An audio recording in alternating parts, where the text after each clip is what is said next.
It's National Signing Day in America. It's the day that many potential college football recruits are putting pen to paper and making their commitments known to the world that they are going to the school of their choice for the 2015 season and beyond. I'm here with Kevin Gleason, sports editor of the Herald-Record, who obviously is overseeing a lot of this happening today. Sal Internado is covering it live. Kevin, what do you see right now from the recruits? How is Army's class shaping up so far? Well, it's funny, you bring up this class in particular because, Army, the way they're talking about it is like the best class they ever had, but they all seem to talk like that, It's really hard to wrap your hands around how good they are. But, independent people say that this is a class that's really going to make an impact at the academy.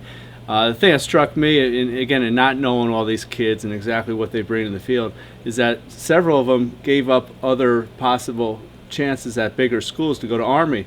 A couple kids, at least one kid in particular, had an opportunity to go to Stanford, chose Army.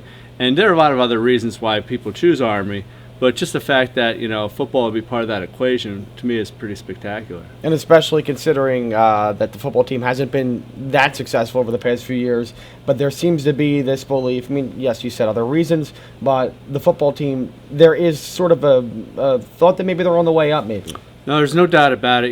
Jeff Monken, his first year last year, won 4 games. I don't know if anyone realistically could have expected him to win that many more. He's picking up players who other coaches have recruited, so they're not all his players.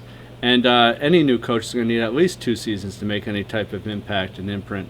So to win 4 games, and the fact that they really could have won 2 or 3 other games, I thought was a pretty good season for them. And everything I'm told about Monken's tenacity of recruiting is he's a special kind of recruiting coach. I talked to a couple of assistants throughout the year, one assistant in particular recently, and he told me, and he's been an assistant coach for at least 20 years now, he said there's never been a coach that he's worked with that can recruit like Jeff Monken.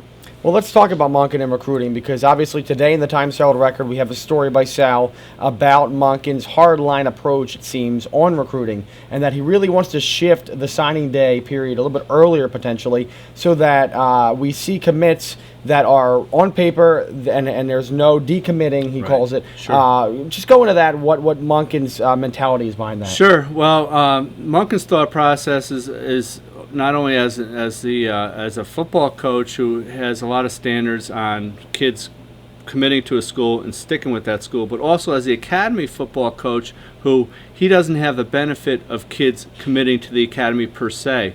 They don't sign a letter of intent. They sign a different kind of letter that says that they're going to West Point that they can break at any point.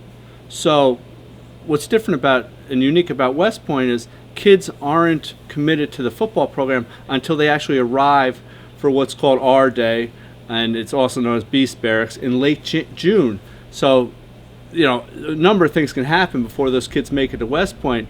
Other schools can come pouncing in on them and giving them a hard line, and they can change their mind a million times before that late June date. So it really puts the academies at a disadvantage. And that's why he's talking about trying to get that signing date pushed back a month or 2 or even more to get these kids to actually make a commitment and not be able to break. Sort of a tactical move by this. It is, and but it's certainly understandable too, given all the challenges of the academy coach. Yeah.